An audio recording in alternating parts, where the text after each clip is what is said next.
as President Kibaki would say in this house, enjoy. That's how Kibaki used to say it. Mr. Speaker, this issue of how we are spending our money, it must become the main debate here soon after we pass the Division of Revenue Bill.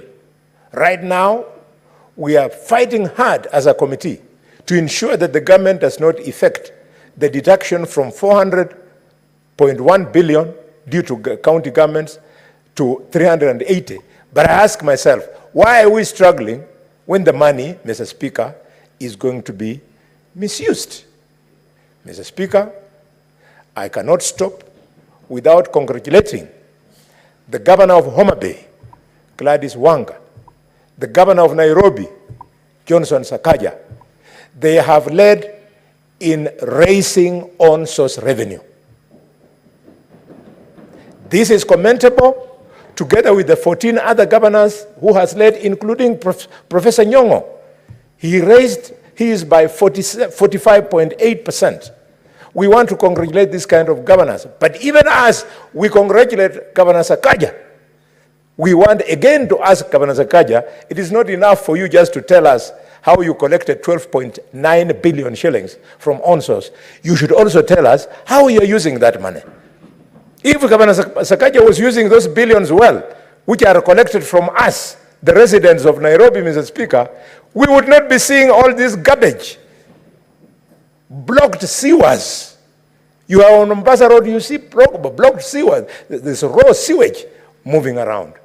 In fact, it is forcing the Minister Duale, CS Duale, the one in charge of environment, Mr. Speaker.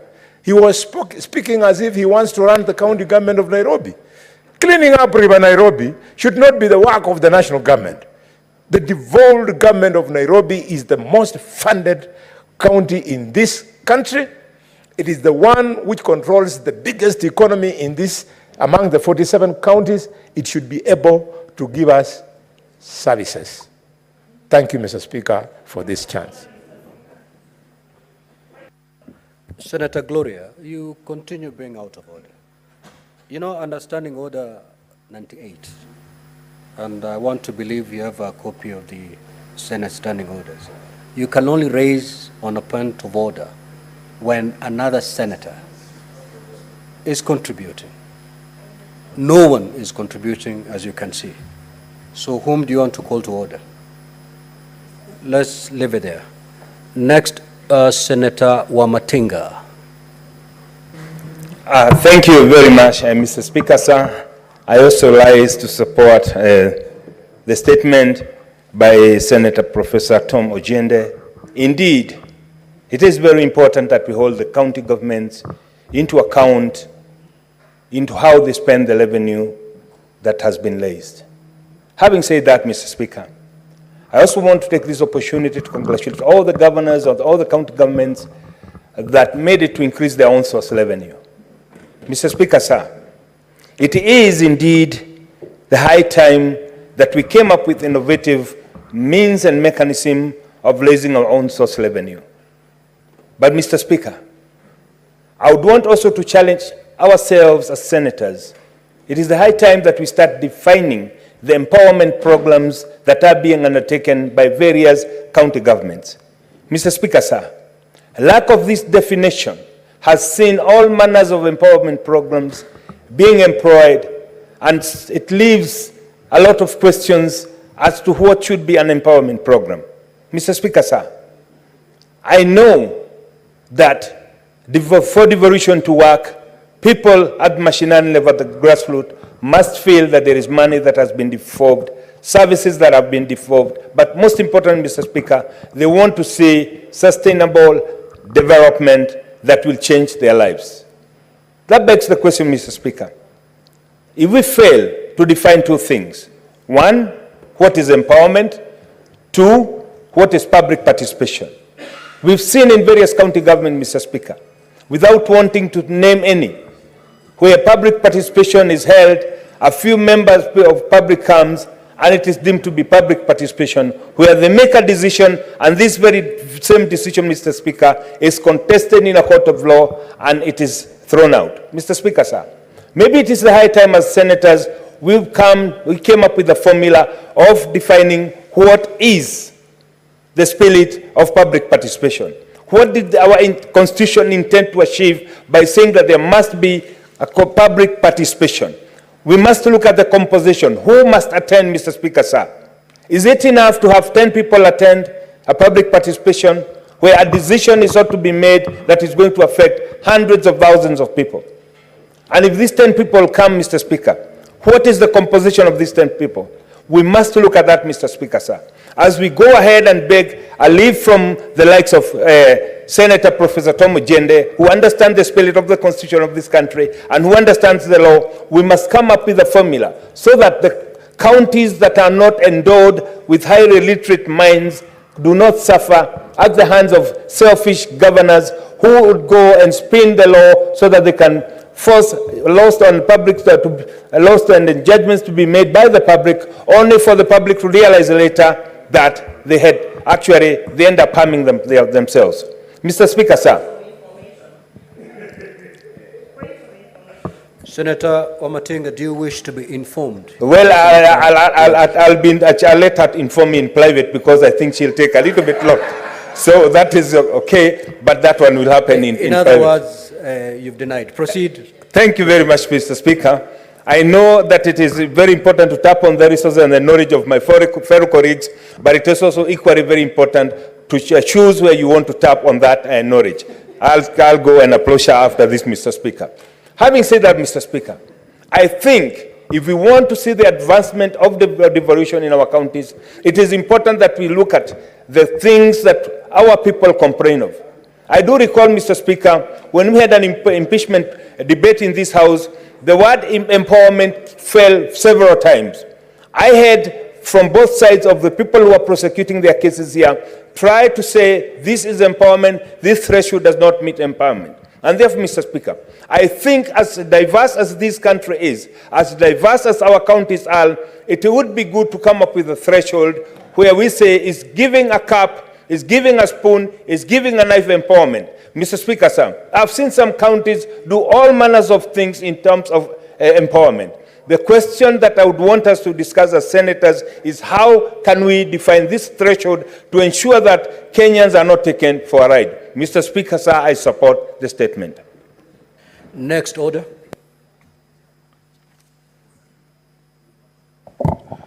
Order number 8, the Environment Laws Amendment Bill, Senate Bills number 23 of 2024, first reading. A bill for an act of parliament to amend the Forest Conservation and Management Act to make further provisions for afforestation and reforestation of Kenya, to promote tree planting in all counties, to amend the Climate Change Act to provide for the settling and formation of strategies to achieve annual carbon sequestration targets and for connected purposes. Next order. Order number 9, the Public Finance Management Amendment Bill, Senate Bills number 27 of 2024.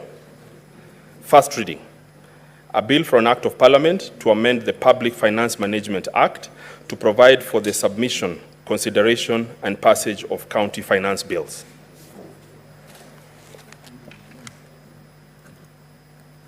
Next order.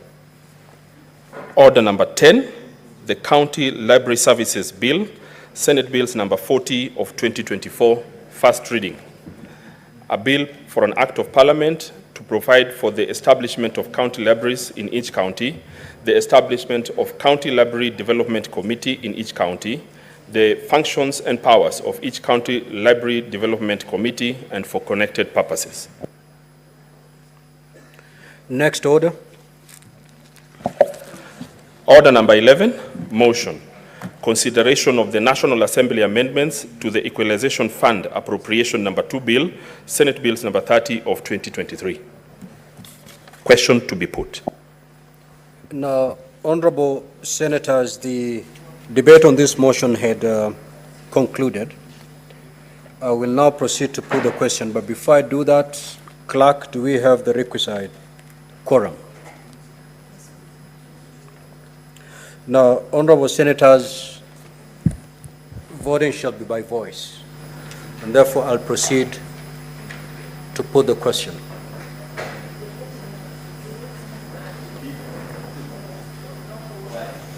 Unless the chair from that committee has any other observations, I'll proceed to put the question.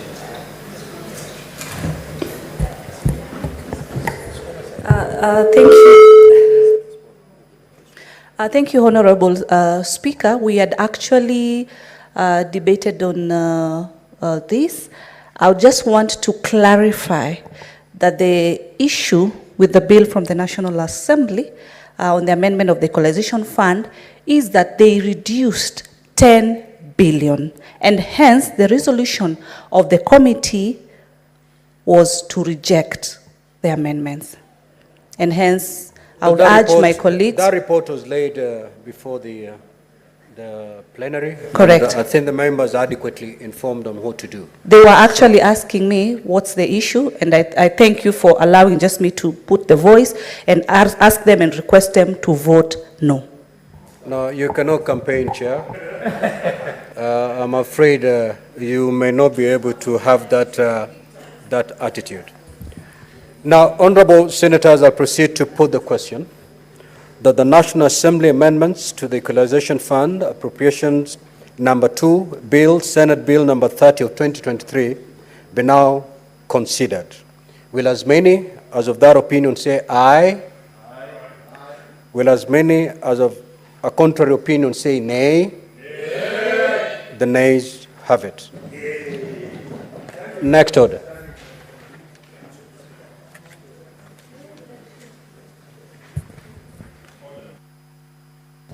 Order number 12, motion.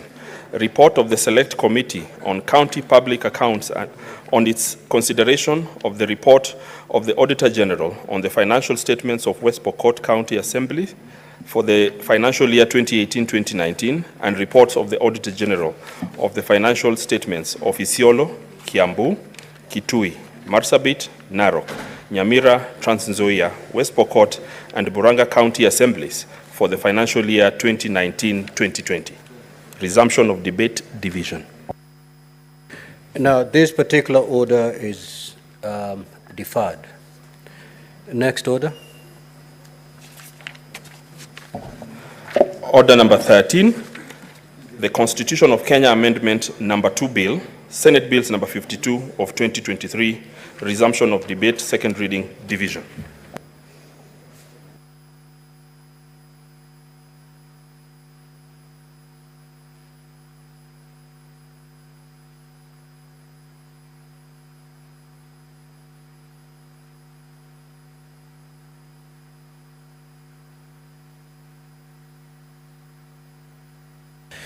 We will defer order 13.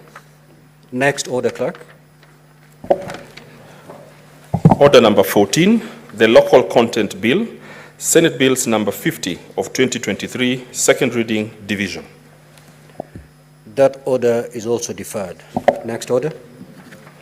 Order number 15, the Early Childhood Education Amendment Bill, Senate Bills number 54 of 2023, second reading division. That order is deferred. Next order. Order number 16, motion.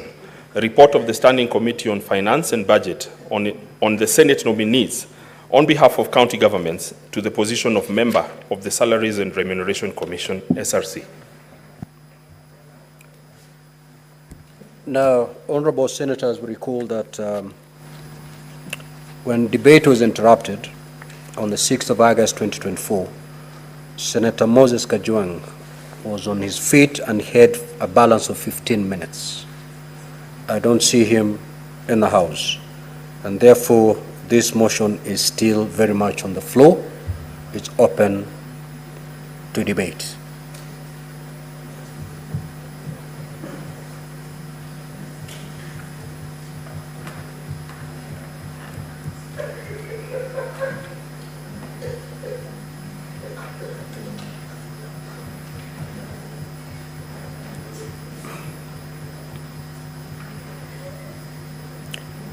So there being no senators wishing to further contribute to this motion,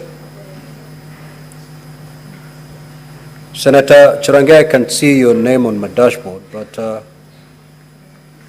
your physical being was not felt. Plus, you had already spoken to this motion. Yes. From the record, you had already contributed to this motion. So there being no other senator wishing to contribute, I will ask the mover to reply.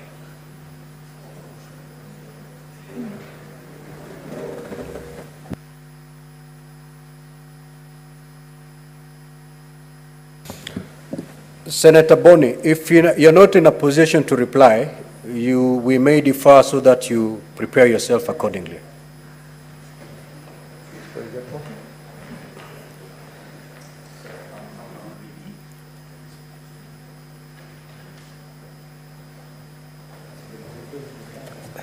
Thank you, Mr.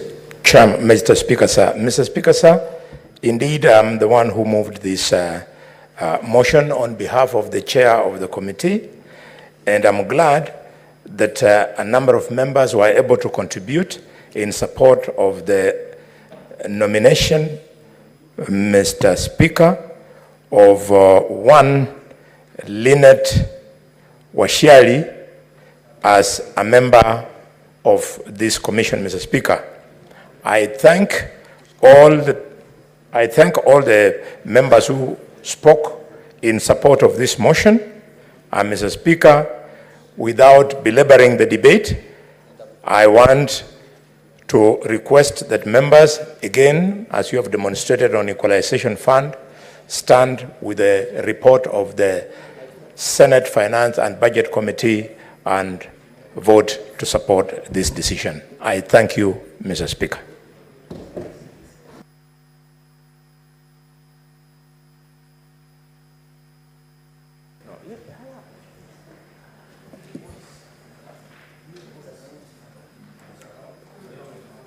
Now, honorable senators, I will at that juncture defer that order. Mr. Speaker, before I had failed to draw your attention that, Mr. Speaker, sir, pursuant to Standing Order number 66.3, I requested the putting of the question be put to another day, Mr. Speaker. Very well. Thank you. So ordered. Next order. Order number 17, the Land Amendment Bill, National Assembly Bills number 40 of 2022, second reading.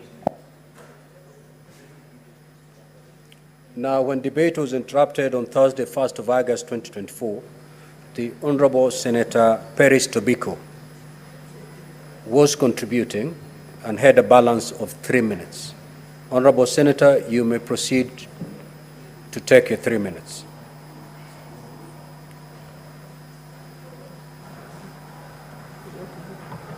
The Land Amendment Bill, National Assembly Bills number 40 of 2023. Senator Sifuna. Mr. Speaker, I think I was done. Thank you. Thank you. Senator Sifuna. Honorable Speaker, let me state that I rise to support this bill that seeks to amend the land regime in this country. Mr. Speaker, this is a very brief bill. If you look at it, I can count only one material section actually, because it is section 3 that seeks to now provide for a regime of registration of land that is held by a public body or institution, being able to apply to the registrar for the registration of public land allocated by the Commission in the prescribed form. Mr. Speaker, here in the county of Nairobi, and I'm sure across the country, we have had serious challenges with the registration of land that is owned by public entities and public bodies. And in fact, Honorable Chair, we had occasion one time to have a conversation with the governor of Nairobi I think it was before the Committee of Transport and Roads and Housing. And when the question was put to him on whether the land for the old city council estates, which are earmarked for redevelopment, Honorable Speaker, the county government had titles for those pieces of land, his answer at that particular moment in time was in the negative. So, Honorable Speaker, the challenges that we face, especially in Nairobi with public land, is that for as long as a piece of land remains untitled, it is susceptible and exposed to the land grabbers and other nefarious characters who want to take this land away from the public. In fact, Mr. Speaker, the highest number of complaints reaching my office now are about land that has been grabbed. Just today, I have received at least 2 of those, and Honorable Speaker, it is becoming too much. And I have had even senior leaders in government now complain that we must stem this specter of land grabbing. Any piece of land that has been set aside, even in estates, Honorable Speaker, for a public use, these days you wake up and a wall is going up and you hear that a private developer has taken it up. To the extent, Honorable Speaker, when the then CS of land appeared before this house, CS Alice Wahome, when she was CS for lands, Honorable Speaker, she told this house that somebody had actually grabbed the land on which Tomboya Social Hall was standing. And I'm happy that at that particular moment in time, she had assured the people of Nairobi that we were going to recover the land upon which Tomboya Social Hall sits and make sure that it is never grabbed again. Honorable Speaker, unfortunately, the intervening events meant that there were changes in the ministry, and we hope that going forward, government will ensure the sanctity of these pieces of land. And I am happy, Honorable Speaker, with this amendment, now requiring even the registration of land that is set aside by persons or even land belonging to group, land buying companies, Honorable Speaker, for a public purpose. I remember again in the session last year, the CS for Education was before this House, Honorable Speaker, and we had confronted him with the specter of Visaoshwal Primary School, which, if you ask your regular Nairobian or anybody in Kenya, will tell you it's a public primary school. But yet, it was being claimed by the Oshwal community, Honorable Speaker, which is a private entity. And therefore, Honorable Speaker, we want to make sure that that gap that was there in registration of such pieces of land is closed, so that we can have title deeds for all land that is allocated to public bodies, or even land that is donated by individuals and land buying companies for purposes of a public purpose. Honorable Speaker, this will see the end of these disputes that we have between private persons, private individuals, and the so-called land grabbers and public bodies, because every time what happens is, for as long as the public body, such as your county government or even a national government institution, does not have the title deed, that is what creates the leeway for people within the lands departments and other places to come up with forged documents, Honorable Speaker, and you hear that land that was set aside for a public purpose has been grabbed. Therefore, Speaker, without going into too much, this is an amendment that is timely. I believe that it is responding to a real problem, and we need to move with haste to pass it, and we are hoping that once titling is complete and all the public spaces have title deeds registered in the public bodies that own them, then, Honorable Speaker, we can cut down on the cases or the number of cases that involve public grabbing of public spaces in our counties. I thank you, Honorable Speaker.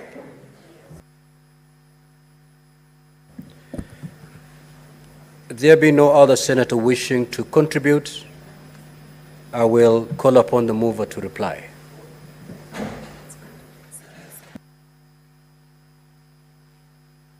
Mr. Speaker, I want to thank all the senators that have taken time to contribute to the Land Amendment Bill, National Assembly Bill number 40 of 2022.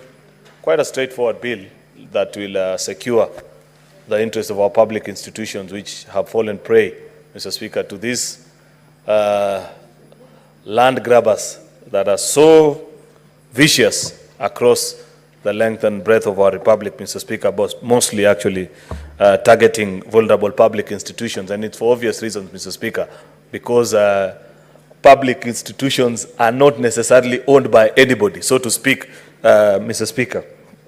Therefore, on many occasions, Mr. Speaker, they fall victim to these dubious characters who go and change, Mr. Speaker, land records and alter boundaries.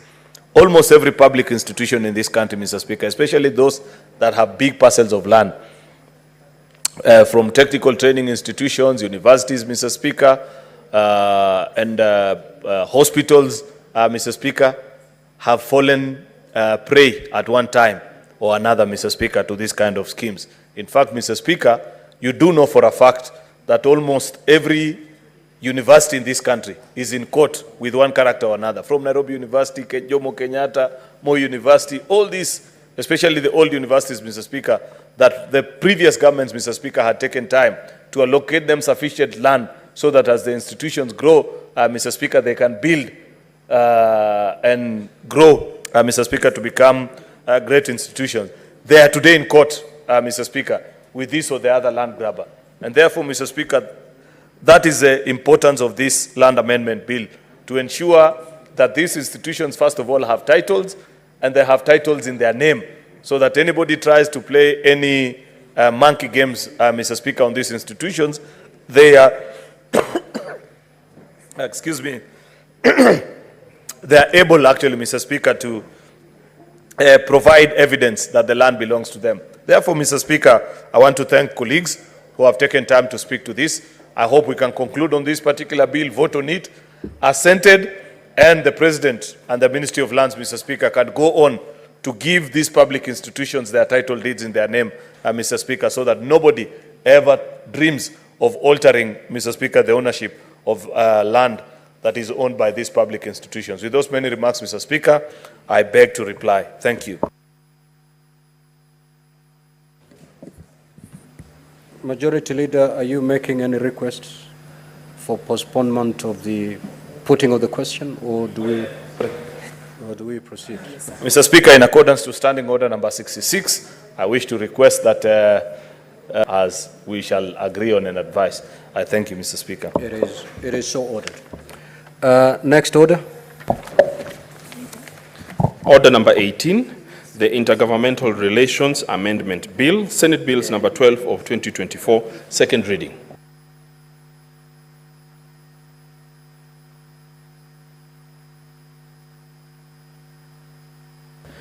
Now, an interruption of debate on the 8th of August 2024, Senator Moses Kajwang was on his feet and had a balance of 5 minutes.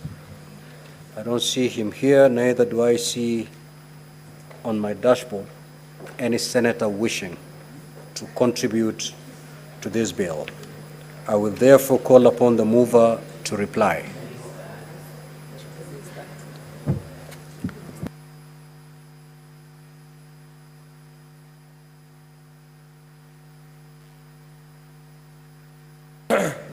Mr. Speaker, I beg to reply on this Intergovernmental Relations Amendment Bill. This actually, Mr. Speaker, is an act of Parliament, Mr. Speaker, to provide for the anchoring in law, Mr. Speaker, of various organs of the devolution family, many of which, Mr. Speaker, up to date. And I say this in my moving notes, Mr. Speaker, that it's unfortunate that all these years down the line, we have not been able actually to anchor some of these key institutions in the devolution family in law. And I gave an example, Mr. Speaker, of the COG, the CAF, and the rest, Mr. Speaker. Institutions that are very key. Each time we go for either legislative summit, devolution conference, Mr. Speaker, we keep on giving the assurance to all these institutions that Senate will set in place the legislative mechanism for enshrining into law, Mr. Speaker, these institutions. Yet, unfortunately, we haven't been able to do it. Therefore, Mr. Speaker, I want to appreciate colleagues that have spoken into this bill, especially with regards to COG and the establishment of the County Assemblies Forum, something which we have promised from 2016, actually, Mr. Speaker, when I first attended the first legislative summit in Mombasa. And 8 years down the line, Mr. Speaker, is when we are doing it. Therefore, I hope our whips, Senator Sifuna and Senator Alwale, Mr. Speaker, can help us to conclude on this law, actually, before we next meet members of the County Assembly. We owe it to them, Mr. Speaker, to give them an anchor institution where they can converse about issues that affect the institution and so on and so forth. Mr. Speaker, the same can be said also of the COG, an institution where Senate has learned to live with, if I may put it that way. In the very first day of existence of the Senate and COG, Mr. Speaker, we were not the best of friends. And there are many things that we have said, including yours truly here, about the existence of COG. But we have come of age, and we have come to appreciate it on the important role, Mr. Speaker, it plays in entrenching devolution in our country. All the successes and the challenges that devolution continues to face, Mr. Speaker, are actually better addressed with COG and Senate working in sync. And therefore, to be able to pass this legislation, Mr. Speaker, to ensure that we anchor them in law, Mr. Speaker, will be a step in the right direction. Therefore, Mr. Speaker, with those many remarks, I beg to reply. I thank you. Mr. Speaker, in accordance to Standing Order number 66, 1, I wish to place a request before you that we defer the putting of a question, Mr. Speaker, until such a time as we'd agree jointly together on the subject to the availability, actually, of delegations needed to vote. I thank you, Mr. Speaker. It is so directed. Next order. Order number 19, the Heritage and Museums Bill, Senate Bills number 8 of 2023, second reading.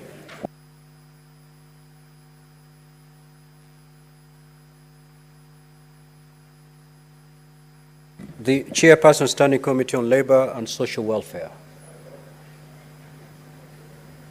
That order is deferred. Next order. Order number 20, the Agriculture and Food Authority Amendment Bill, Senate Bills number 13 of 2023, second reading. Senator James Murango. That order is deferred. Next order. Order number 21, the County Hall of Fame Bill, Senate Bills number 18 of 2023, second reading. Senator Miraj Abdullahi Abdurrahman. That order is deferred. Next order. Order number 22, the Rice Bill, Senate Bills number 19 of 2023, second reading. Senator James Murango. Oh, he's moving. That order is deferred. Next order. Order number 23, the Public Holidays Amendment Bill, Senate Bills number 21 of 2023, second reading. Senator Karungo Thangwa. Not present. That order is deferred. Next order. Order number 24, the County Assembly Services Amendment Bill, Senate Bills number 34 of 2023, second reading. Senator Mohammed Chute. Madam Speaker, I'm not ready to go with this one now. Thank you.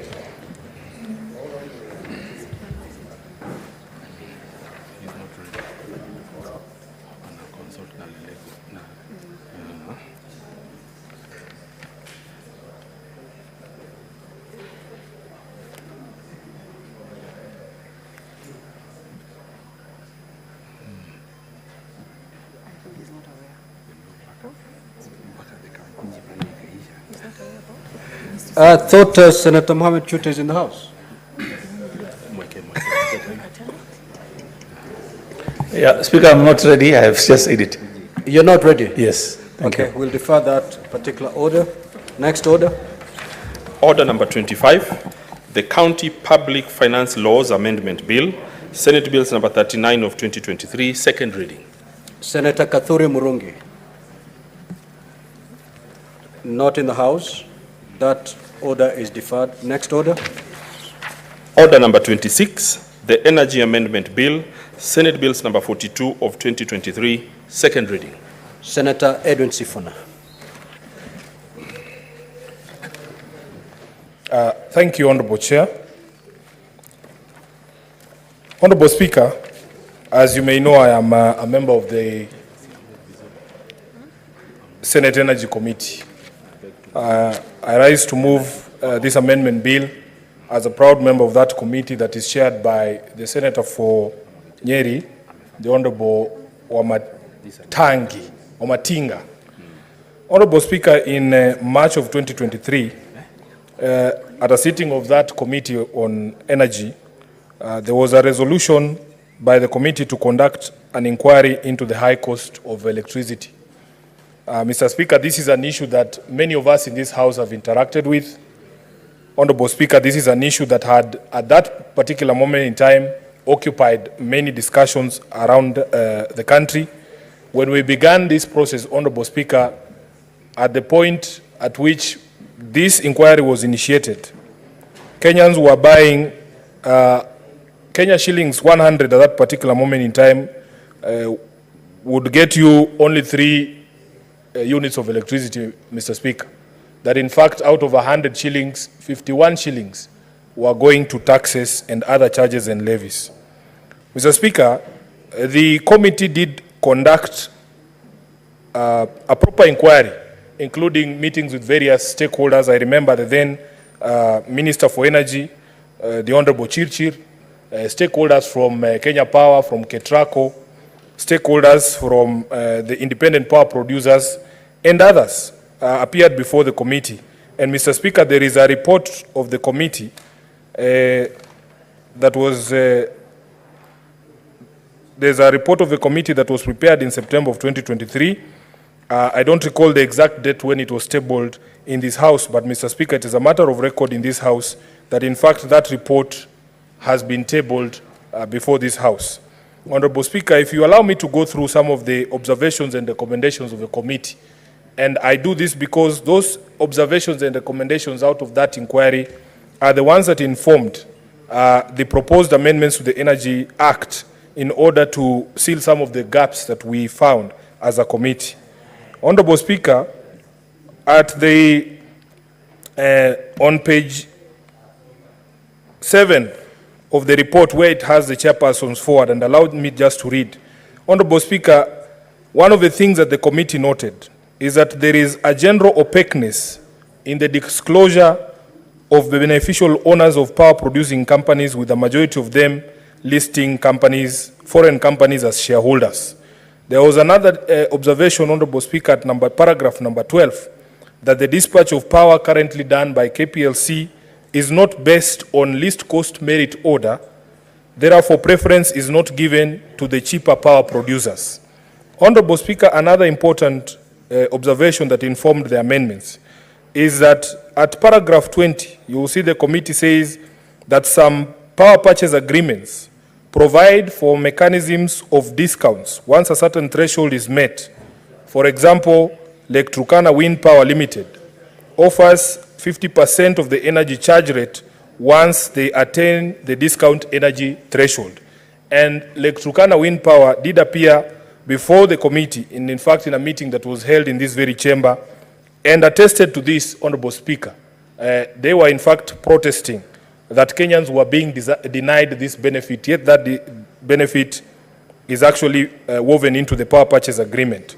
If you go to the recommendations, Mr. Speaker, on page 8, flowing all the way to page 9 and 10, there's a recommendation there that Kenya Power should dispatch power based on merit order, giving preference to the cheaper power producers. Honorable Speaker, this amendment bill is not complicated and it's not long. Mr. Speaker, there are only 3 proposals in this particular amendment bill, and as I have read to you the recommendations and observations of the Committee on Energy, they actually all flow from those recommendations and observations of the committee. If you look at clause 2, Honorable Speaker, of the amendment bill, I have proposed that an amendment be inserted in the Energy Act immediately after section 134. So this will be the new section 134A that requires a generating entity to enter into an energy purchase agreement to sell electrical energy to a licensed entity specified in the 3rd schedule. And then we go to what that a generating entity must consider when entering into such an agreement. Honorable Speaker, we have introduced the principles of public finance enshrined under Article 201 of the Constitution into the decision to enter into an energy purchase agreement. And these principles, Honorable Speaker, are openness and accountability, public participation in financial matters, good governance to ensure that public funds are used in a prudent and responsible way, sustainability, Honorable Speaker. This is as a direct result of the feedback that we got during the sittings of the committee to inquire into why these electricity bills are as high as they are and that Kenyans are complaining that something needs to be done. As you saw, Honorable Speaker, there was a clear manifestation of opaqueness in how people determine whether we in fact need to enter into fresh power purchase agreements. So, Honorable Speaker, we have introduced a requirement there that prior to procurement of electrical power, there has to be a feasibility study that is conducted to identify whether there is enough demand for electricity purchase which cannot be met by the existing production. Honorable Speaker, we were told, if you look at your power bill, there is something called a capacity charge. That capacity charge is charged on every consumer of electricity for all the capacity that has been contracted by Kenya Power to supply power. And that capacity means, Honorable Speaker, every time you issue a license to a power producer, for as long as that capacity to supply is there, we are paying for it whether they are actually dispatched or electricity is actually bought from their generating units or not. So, Honorable Speaker, the committee felt, and this is what informed my amendment, that before you give any other person a contract on purchase of power so that they are setting up any new plants, a feasibility study must be conducted to tell Kenyans that in fact the existing capacity cannot meet the requirements at the particular moment. Honorable Speaker, if you look at 134A 3B, there is also a requirement to ensure the process of procurement of electrical energy complies with the procedures set out in the Public Procurement and Disposals Act. Mr. Speaker, what we have seen in the past is there is really no openness in how these people who hold these power purchase agreements ended up as suppliers to Kenya Power, because the public is seldom informed and there is no information at all when they are being procured, on what terms, and it requires an inquiry of the House, such as the one that we conducted, for us to even know the terms that they have been given. So, Honorable Speaker, we have introduced that amendment to ensure greater transparency. Then, Honorable Speaker, as was noted by the committee, it is something that doesn't make any sense, that you have cheaper available power, but yet the person who is responsible for dispatching electricity at Kenya Power decides to go for more expensive sources of electricity, such as those thermal generators, Honorable Speaker. And evidence was given here, I have alluded to it, by Lake Turkana Wind Power themselves, that in their PPA, and we go to see that PPA ourselves, if a certain threshold of uptake is reached, we can enjoy as high a discount as 50%. But as of the time when they were appearing before us, that threshold had never been met, because for some reason, and Kenya Power themselves will explain to the public why that is the case, they are never given that priority to be able to pass that benefit to Kenyans. Honorable Speaker, there is a proposal there again to tie the hands of Kenya Power so that priority is given to those who generate electricity through renewable technology. Honorable Speaker, this morning, the team from Talo, Kenya, appeared before the Senate Committee of Energy to discuss the field development plan for the Lokichar Basin.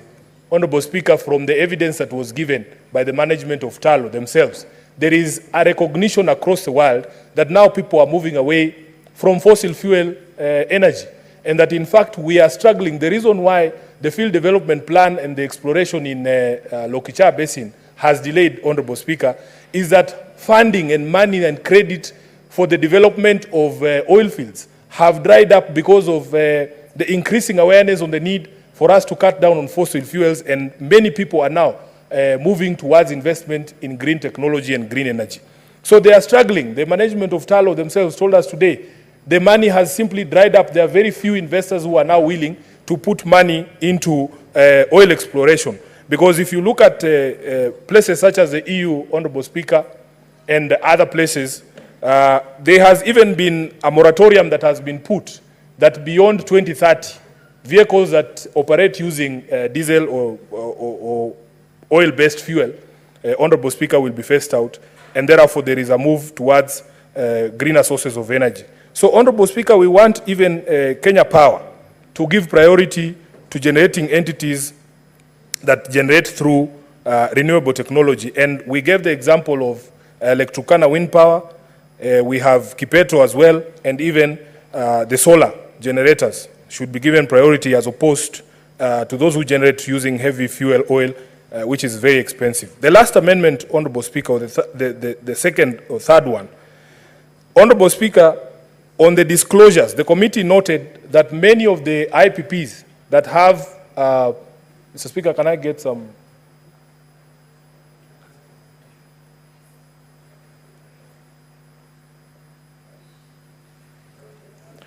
Honorable Speaker, as was noted by the committee, many of the IPPs that hold power purchase agreements as we speak today, Honorable Speaker, have not fully disclosed their ownership. And in fact, it was a struggle for us here in the Energy Committee to even get to know the beneficial owners of some of these companies.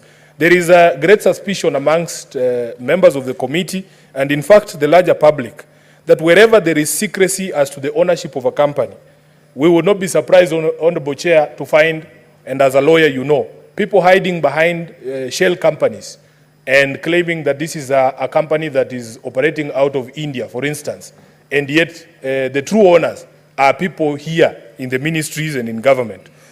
So therefore, Honorable Speaker, one of the recommendations we have made is that the Kenya Power, or whoever it is that will be running our grid, can only award a power purchase agreement to an entity that has fully disclosed its beneficial owners.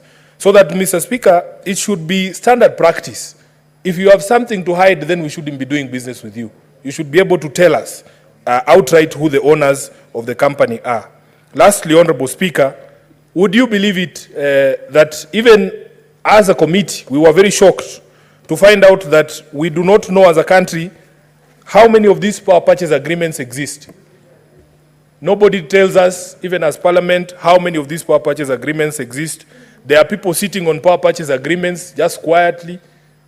And, Honorable Speaker, we are paying for capacity charge for things that we are not even aware of, where they exist and where they're generating from. So, Honorable Speaker, the committee felt it important that we have a register of all the power purchase agreements that it has entered into. And, Honorable Speaker, this must be published on its website and in the annual audit reports of the purchasing entity. The register in that subsection, Honorable Speaker, we require it to be prepared within 90 days from the date of operation of this section and be open to inspection by members of the public in accordance with Section 5 of the Access to Information Act. Honorable Speaker, lastly, we have provided that the authority shall not approve an energy purchase agreement which fails to comply with all these provisions that we are introducing. Mr. Speaker, with those many remarks, I beg to move. And I want to request the Honorable Stuart Mazayo to second.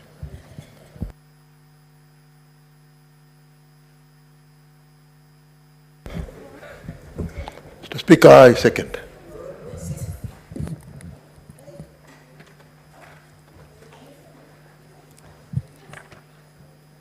Honorable Senators, I now propose the question that the Energy Amendment Bill, Senate Bills number 42 of 2023, be now read a second time. I will invite members to contribute to this bill, and from my dashboard, Senator Gloria Magoma Orwoba. Chair, thank you for that. Before I add my voice on this, Chair, it's very hot in chambers. I think you have seen Senator Sifuna sweating. I don't know whether the AC is not working. And Chair, we have seen a lot of renovations happening. And this is why, you know, the question is who is approving these renovations? They should ask us. We'll tell them we want the AC, we want this. But Chair, there's a lot of funny things happening out here. We have a new red carpet, I don't know, new lights, new what. Chair, it is imperative that as a house of oversight, we also learn to oversight ourselves. This budget that is being spent on the funny things that are happening in this building, Chair, we need to know, because you know, I'm sure you sit in the liaison committee. We are opening the financial year with pending bills, which none of our chairs of committees are able to address. So when we sit here and we are sweating, and yet they have replaced the red carpet, which nobody asked for, Chair. Nobody asked for a new red carpet, but they have replaced it. We need to understand that oversight should begin in this house, Chair. So if they can put the AC on, we would really appreciate. Clerk, could you make arrangements such in the terms to kindly, have the AC because of all the things that we didn't need, Senator the one Gloria, thing we needed was the AC. Your comments noted, and I should have expected you to appreciate the fact that there is a refurbished chamber for you to utilize in the session. But Chair, austerity measures, Chair. Austerity measures. You know, when we see a new red carpet, we wonder really, who is doing these things? You know, is it necessary? Who are the entrepreneurs? Chair, I would like to add my voice, Mr. Speaker, I'd like to add my voice on this bill that is being fronted by our senators from the broad-based government.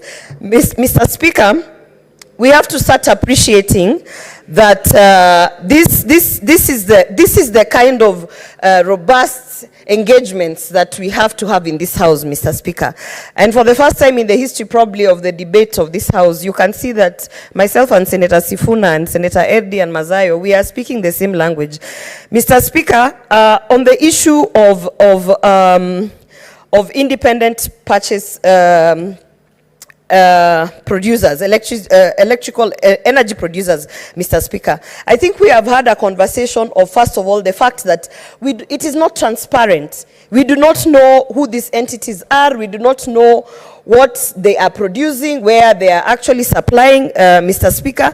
And it is time that we actually unveil that we actually make sure that Kenyans understand what is happening, Mr. Speaker.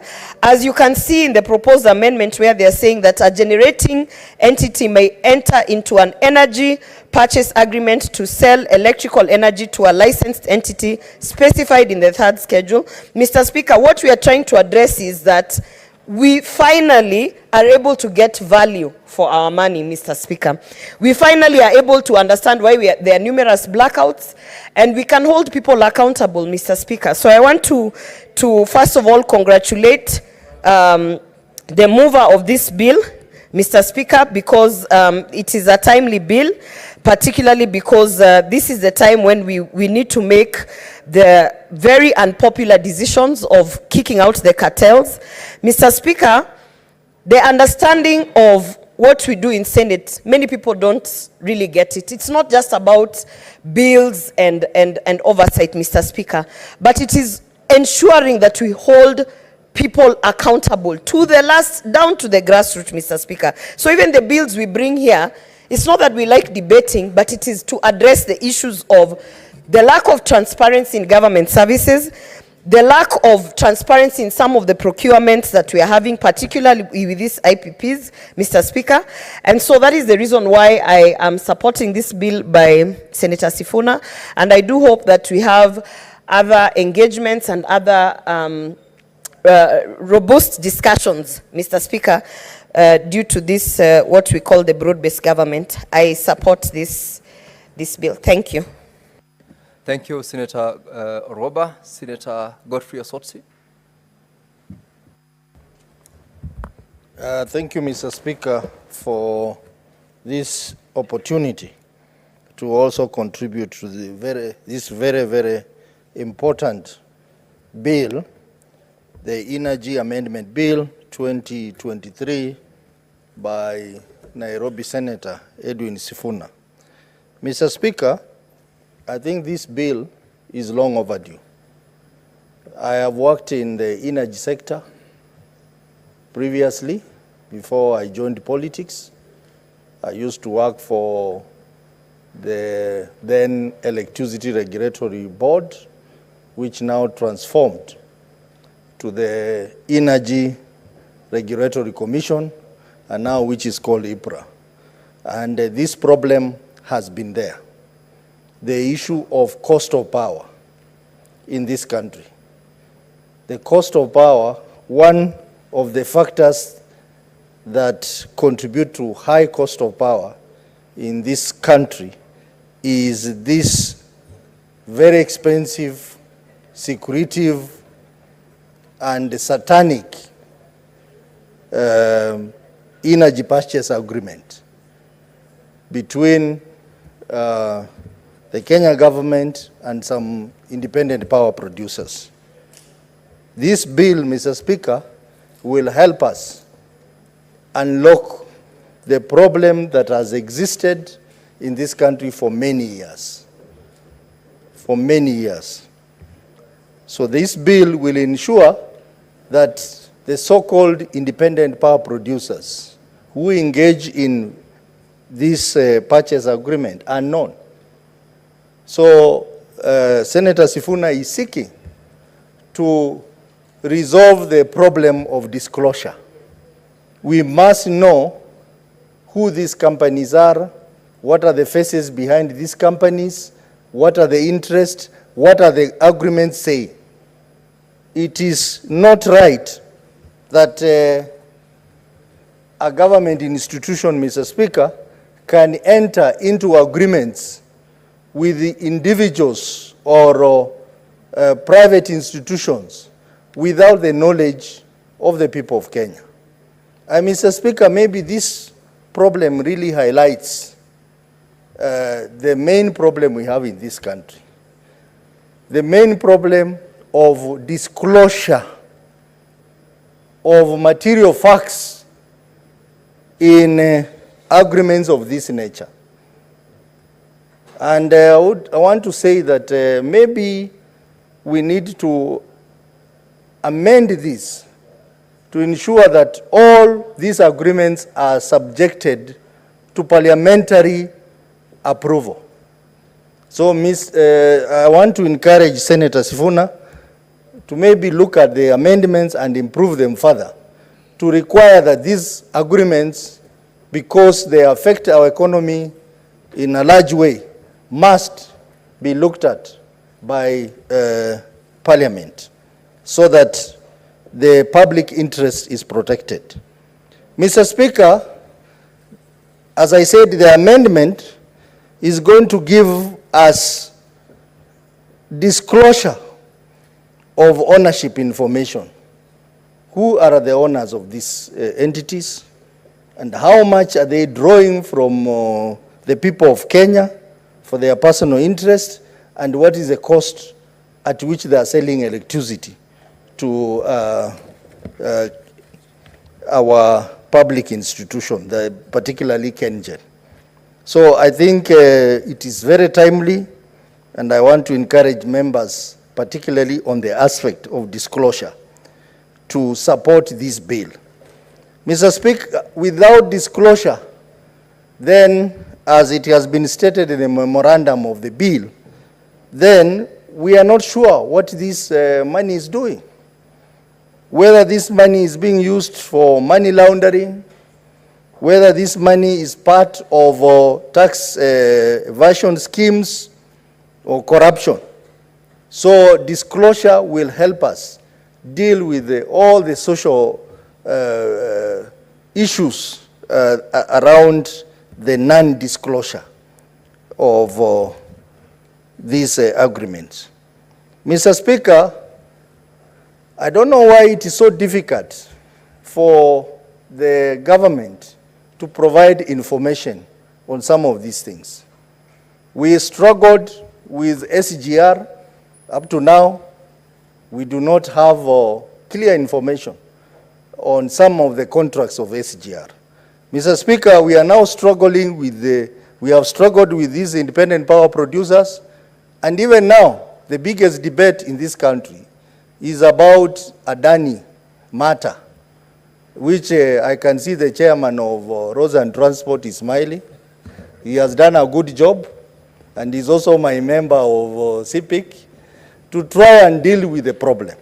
Mr. Speaker, I think it's high time that we demand that all such major agreements, particularly between government and private investors or individuals, must be disclosed to Parliament and must be processed in this House, Mr. Speaker, because they affect our people, and we exist in this Parliament because we represent the people under Article 1 of the Constitution, Mr. Speaker.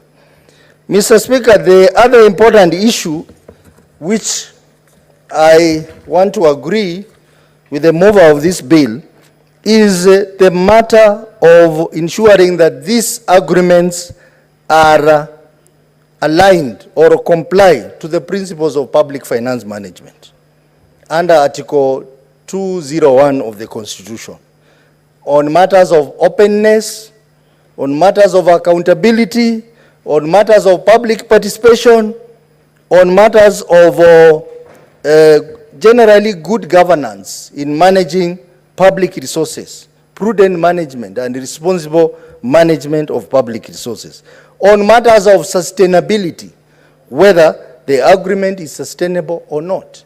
So we want a situation whereby such agreements, the value for money must be assessed.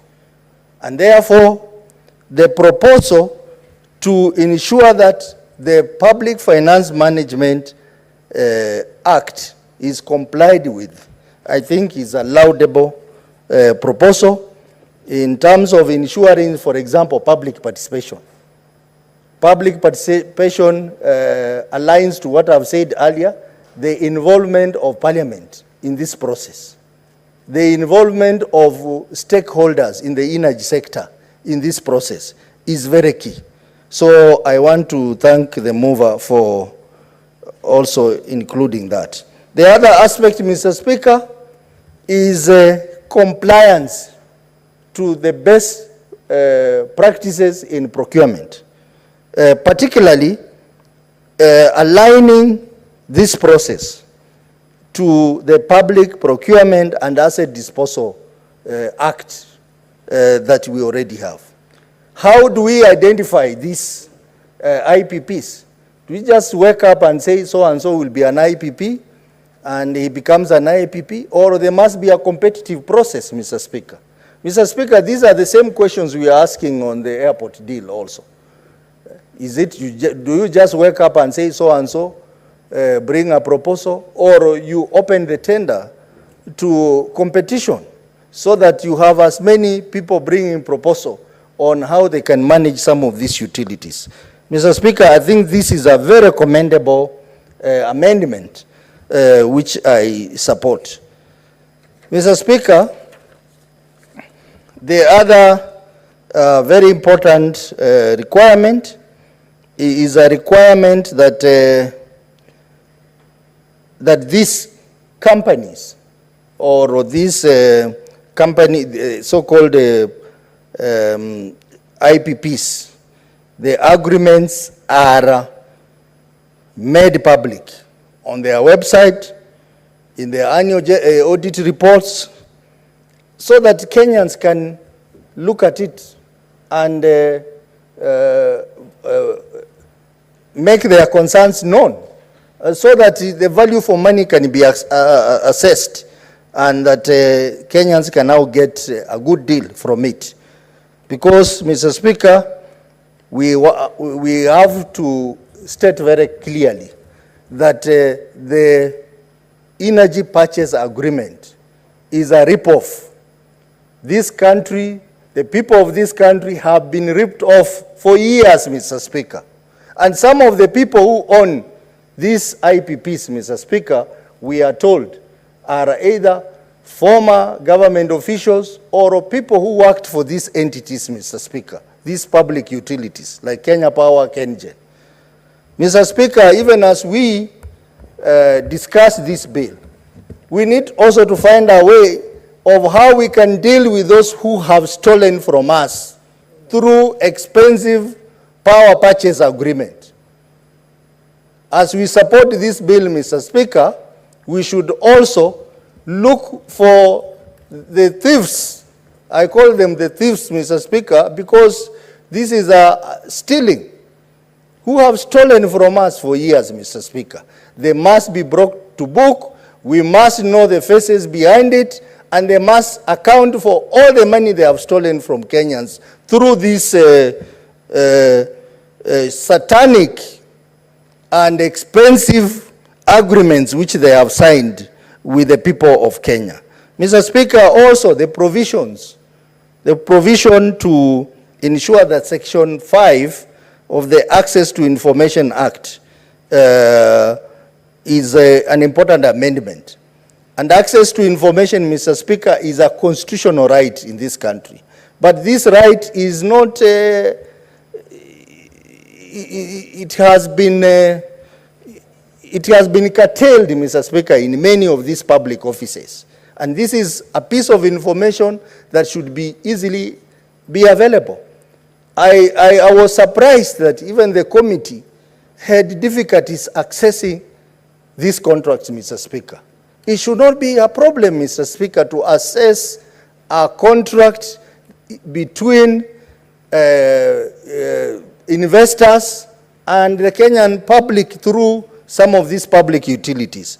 So these amendments, Mr. Speaker, will make it easy for the public to access some of this critical information and be able to process it, ensure that it is aligned to the interests of the people, it is aligned to good practices, and it has value for money.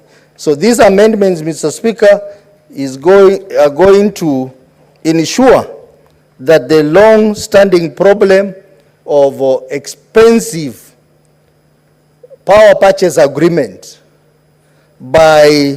between the Kenyan government through its key utilities, energy utilities, and the independent power producers is handled. And as I said, Mr. Speaker, even as we pass this bill, I want to encourage the committee not to tire, to continue investigating this matter so that we get to know who are these dark forces behind the IPPs. Why is it impossible to bring to book these people? Are they living on this earth or they are living elsewhere, Mr. Speaker? If there are people who are living on this earth and are in this country, why is it so difficult to get them? Mr. Speaker, if you start calculating how much this country has lost through these IPPs, some of them were started during President Moi's time, to date, many years back, Mr. Speaker, you probably find that this is the money we need to build another airport, and we don't need to bring Adani here. We can get money from these criminals, Mr. Speaker, to build an airport and to build other utilities. Mr. Speaker, I want to commend Senator Sifuna for this very, very important amendment and a very bold amendment. I know the owners of IPPs will be out to fight these amendments, but I want to ask Senate to stand firm. Mr. Speaker, this House has in the recent days been seen in the eyes of the people as a house that is serving Kenyans. This last week, what the Committee of Roads and Transport did really gave Kenyans another fresh sense that we have an institution that is working for us. Now this one is the second one, Mr. Speaker, and I want to encourage our committees to deal with issues that are impactful to the people of Kenya, so that this Senate is seen to be working for the people of Kenya. And one of the things, Mr. Speaker, if you allow me to digress a bit, is that we know we are going to have DORA coming back to us, where there is a recommendation that we should reduce shareable revenue, Mr. Speaker, from 400 billion to 380 billion shillings. Mr. Speaker, I think this is the day that Senate needs to rise up. and say no. We cannot be told that every time we have a drop in the national revenue, it is the Senate, it is the devolution that suffers, Mr. Speaker. Mr. Speaker, we need to stand firm and protect our counties and demonstrate that Senate does not exist because of politics alone. We exist to support our counties and to protect our counties. So, Mr. Speaker, with those few remarks, I want to support this bill and encourage the other members who are going to contribute to also support this bill so that we can unlock one of the major problems we have been having in the energy sector. That is expensive power purchase agreements which lead to high cost of power, Mr. Speaker. Thank you, Mr. Speaker. I support. Thank you, Senator Sotsi. Senator Samson Cherage.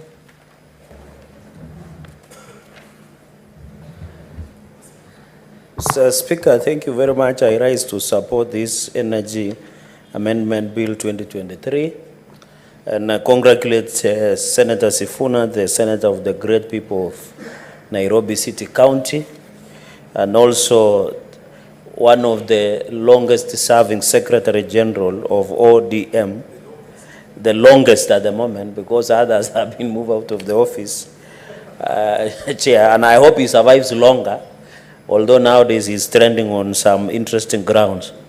Mr. Chair, and I am happy that in as much as he's a first timer in this house, he continues to prove himself that he's a man of the moment and still. And I can see, Mr. Speaker, the minority leader is excited because he's a ranking member and also is one of the senior lawyers in this country, but not a ranking member like you. So, Mr. Speaker, allow me to support this amendment. Mr. Speaker, in 2021, the former President Uhuru Kenyatta formed a task force to review power purchasing agreements. One of them, the biggest challenge in the cost of electricity in this country has been the buy-in by the independent power producers that sell electricity expensively to Kenya Power and Lighting Company. While, Mr. Speaker, there are many challenges that Kenya Power and Lighting Company, from in my village in Kapkeben in Mosoriot Township in Nandi County, Mr. Speaker, out of 24 hours, Kenya Power decides to switch off electricity for almost 20 hours in a day. In fact, it becomes worse when it rains because Kenya Power is like they now remove electricity because it's raining, Mr. Speaker. And therefore, the challenge and the cost of doing business in this country, and you know me, I use domestic power, not even talking about the access of power within Nandi County and across the country, which continues to be a big challenge. I know for Senator Sifuna, he might have a privilege that most of the city is covered by electricity.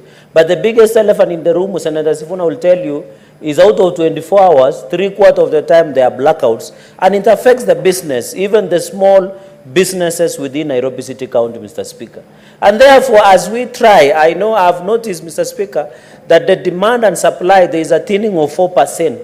And the cabinet the other day, although I want to thank the National Assembly, they declined to give a nod for opening of power purchase agreement through IPPs because it was not clear. It's still opaque, Mr. Speaker. While we agree we need a constant supply of electricity, that is not a justification to buy electricity expensively and in an opaque manner, Mr. Speaker. And that is what the former president initiated through the task force that was appointed to review power purchasing agreements. And that report, Mr. Speaker, was given back on 28 September 2021. Mr. Speaker, in that report, the government had proposed that the cost of electricity will come down by 3%. If that would have come, Mr. Speaker, the cost of buying tokens, be it prepaid or postpaid by customers across the country, by domestic customers, by industrial customers with that that leverage that Kenya Power and Lighting is trying to provide, Mr. Speaker, including the street lighting, the heavy users of electricity in this country, Mr. Speaker, apart from domestic users, the cost should have come down by 33% after that report, Mr. Speaker. Mr. Speaker, it was resolved, and I would request that the Energy Committee, which I think Senator Sifuna sits, unfortunately I can't see the chair of Energy Committee, should tell us that the recommendation of that report, Mr. Speaker, was that within 4 months at the submission of that report, they should have been renegotiations of power producing agreements, or power purchase agreements, sorry, in renegotiating of IPPs, because it was very expensive and opaque, Mr. Speaker.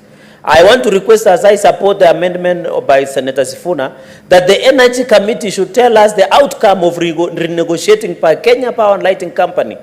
And on the issue of power purchasing agreement through the IPPs, what was the outcome, Mr. Speaker? Mr. Speaker, are you aware that there are many power purchasing agreements that remain unsigned? It should have been cancelled. So I want to encourage the Energy Committee to look at this issue, because this is how money is being stolen. It is violating under Article 201, Mr. Speaker, where we are talking about openness, transparency, and accountability in financial matters in the Republic. Because if up to today there are PPAs, power purchasing agreements, through independent power purchasing suppliers to the Kenyan Power, who sell to Kenyan Power Lighting Company, onward transmission to domestic and industrial use, Mr. Speaker, then we have a problem as a country.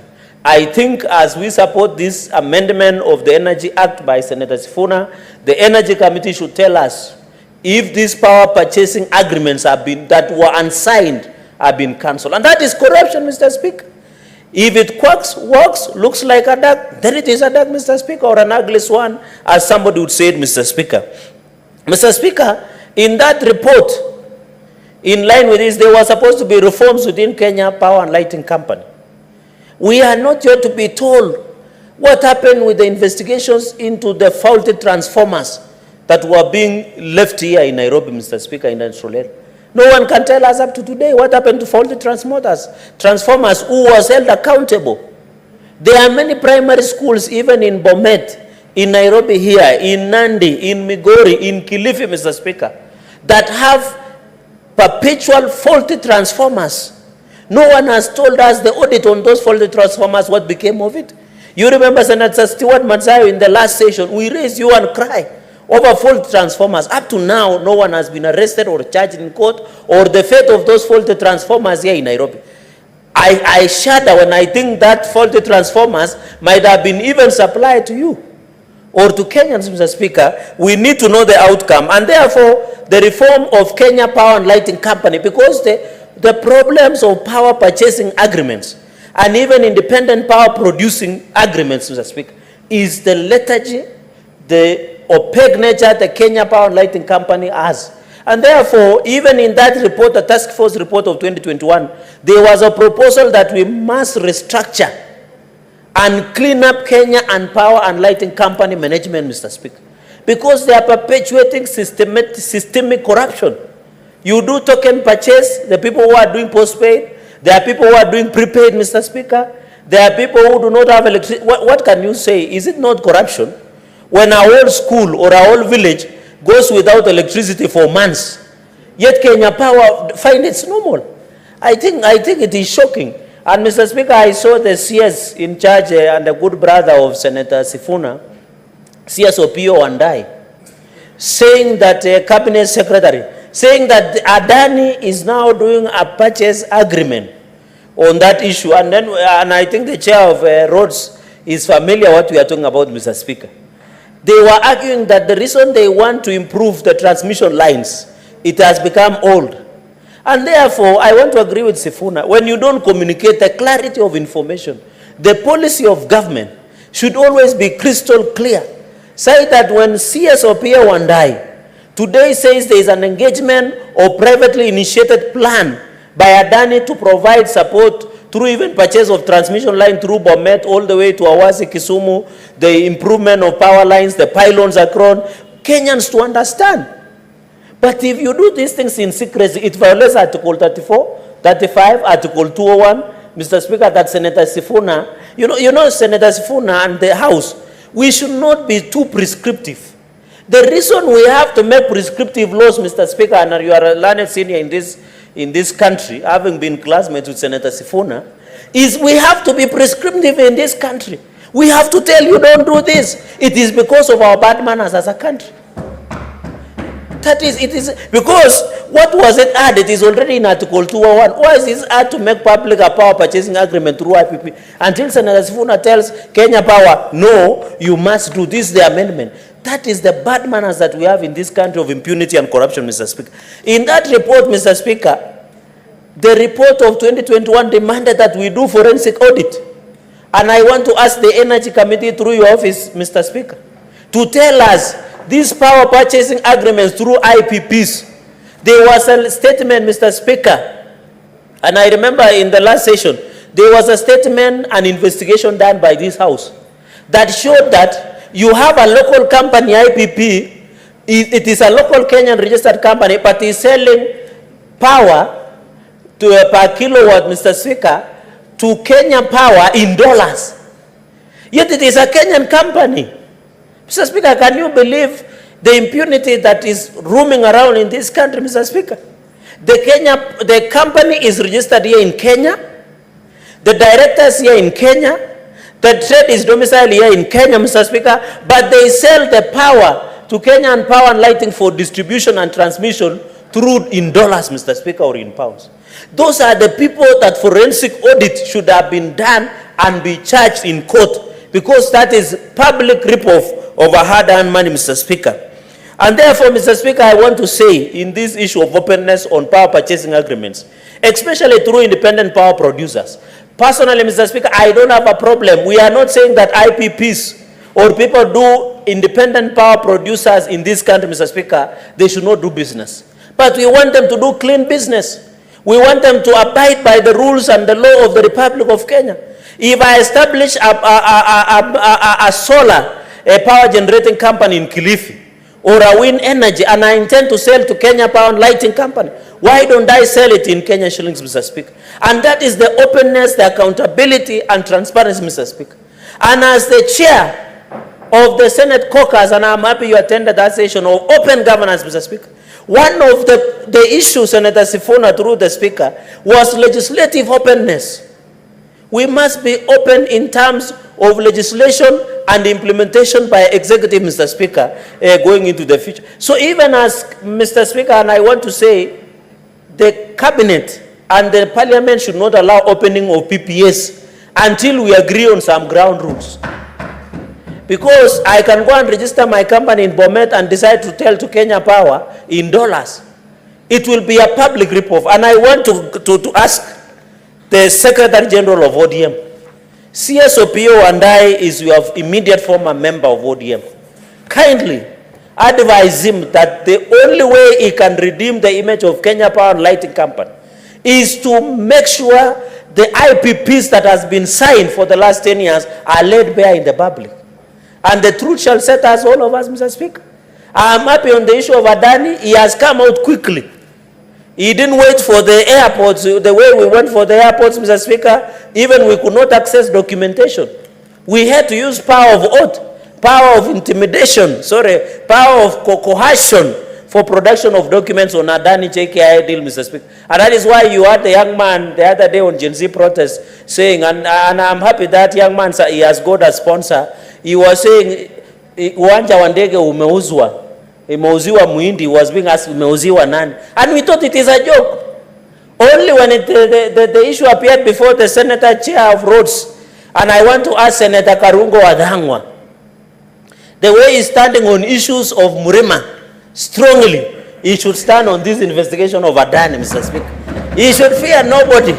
The Bible says, the Bible says, Mr. Speaker, don't fear that kill the body and the soul, that kill the flesh and the body, but do not fear only who kills the soul and the spirit. I want to challenge Senator Karungo Wadhangwa. The way is strong standing on matters of Murima. He should stand strong on the issues of Adani. We want to know what really happened to the airport, Mr. Speaker, including the Kerenga airstrip in Kericho. Has it been sold? That is the question many Kenyans have. What is the issue of private partnership in this country under the Act, Section 4 and Section 2 and Section 40, Mr. Speaker? I want to challenge Senator Karungo Adangwa, Mr. Speaker. The way he spoke with authority on Sunday in Kirinyaga, he should speak to these matters with the same figure and authority, and he should behave like a miracle senator for who he is, Mr. Speaker. Mr. Speaker, point number 5, on this issue of moratorium, we should not lift a moratorium on the issue of power purchasing agreements through IPPs, Mr. Speaker. And that is the point. Before we lift a moratorium that was imposed in 2021 by the report on the task force that investigated the issue of power purchasing agreement and IPPs, Mr. Speaker, we must agree that there are ground rules that needs to be set, Mr. Speaker. Mr. Speaker, for example, Kenya Power and Lighting Company buys from Kenyans, Mr. Speaker, at 5 shillings and 30 cents per kilowatt. But when they buy from independent power producers, my brother Senator Eddie, they buy it at 195 shillings. Yet Kenyan sells to Kenya Power at 5 shillings 30 cents. But when they get IPPs, these mikoras, these corrupt individuals, Mr. Speaker, who are being protected, they buy it at 195 shillings per kilowatt, Mr. Speaker. That is more than 190 shillings from Kenyan. And this is a public report, Mr. Speaker, that Senator Sifuna, we need to know who these companies are. What is the contract that we are doing, Mr. Speaker, going into the future? So, Mr. Speaker, I agree there should be a register that should be open to the public. Let us know who are these IPPs, what is the engagement of power producing agreement, Mr. Speaker, so that Kenyans can access affordable electricity, Mr. Speaker. We cannot be talking about climate change and green energy if the person in Nyatike, in Mikori, cannot access electricity. They will buy koroboi and they will pollute the environment, or they will fell down the trees in somewhere in Bomet, Mr. Speaker, in Jebalungu. They will be forced to go to the forest, cut down and light the fire. But if we can produce power to be accessible and affordable to everybody, Mr. Speaker, even in Tindret, where some of us come from, even in Nandi, Mr. Speaker, we must make the power in this country to be affordable. Even as we talk about cottage industries, Mr. Speaker, there are many people, my people are farmers, Mr. Speaker, of milk, dairy. We want to process and do our own farming. There are many people who are doing chicken farming or poultry farming. They need electricity. There are people who are processing dairy farm inputs, Mr. Speaker. They need electricity, Mr. Speaker. So I think this amendment is long overdue. I want to thank the Deputy Minority Leader, Minority Whip, that is important, Mr. Speaker. I have noted that there have been serious renovations. I don't know whether it was the cost of the JNC. That is why we have been doing renovations, Mr. Speaker. We are asking the other day that we need to, Mr. Speaker, to be, what do you call these issues of being magnanimous in terms of spending, Mr. Speaker. But we are seeing opulence even in Parliament, Mr. Speaker. The other day, the JNC ran us out of town because of opulence. Now, Parliament, you can see that we didn't need a new carpet. Mr. Speaker, our committees, in fact, I wish the money that was being used to do renovation of paint, of carpet, we should have been given to committees to go and visit Naivasha, CGDC Naivasha, go and visit Wanainji in Kisumu, in Bomet, and ask them what is the challenge with electricity. We should be visiting projects in Bomet, in Nandi, in Migori, in Kiambu. Mr. Speaker, can you believe we don't even have funds as a Senate Public Accounts Committee to visit even Dandora Stadium here in Nairobi, or even visit Toi Market? But we have, Mr. Speaker, but we have money to buy a new carpet. We have money to do a paint, Mr. Speaker. I think as a Parliament also we must have our priorities right. I had written through your office, through the joint services, Bwana Nyandiere, to provide evidence, Mr. Speaker, because we cannot be saying we are oversighting others, yet we cannot oversight ourselves, Mr. Speaker. Is the House aware that the pending bill of Senate is around 500 million? You sit in liaison committee. You cannot do even a public hearing on this matter, Mr. Speaker, even as we go for public participation. Mr. Speaker, with very many remarks, I want to thank Senator Sifuna for bringing this amendment. I hope we'll very fast-tracked. In the spirit of the broad-based, the President will sign it into the law, and we can be able to discuss the issue of power purchasing agreement, Mr. Speaker, going into the future, so that we can ensure, Mr. Speaker, the issue has been resolved. On the PPPs, I want to propose, Mr. Speaker, to Senator Sifuna and all of us in 2 minutes, that we need to relook about private initiated investments in the country, especially under PP, private partnership, Mr. Speaker. We can see the debacle of Adani, both in energy sector and in aviation sector, Mr. Speaker. Let us review the law, even the regulations, Mr. Speaker. Say that when you are doing PIPs, you want to do privately initiated as an investor, Mr. Speaker. There should be the law that governs and ensure that there is accountability. Let us be open as a country. If Parliament today wants to do PPP, let the parliamentarians or the public know why, how, who they are, how is the financing model shall be, Mr. Speaker, so that we reduce this chaotic manner of responding to issues of Adani, Mr. Speaker. Because we have been told now it's moved to health sector, it is moving to the aviation sector, it's moving to energy sector. Please, I want to, through you, Chair, in conclusion, please, I send Senator Sifuna, kindly tell CSOP and I to be careful on this issue of Adani, because he is still your member, or former member. I thank you, Mr. Speaker. Senator Okech Eddie.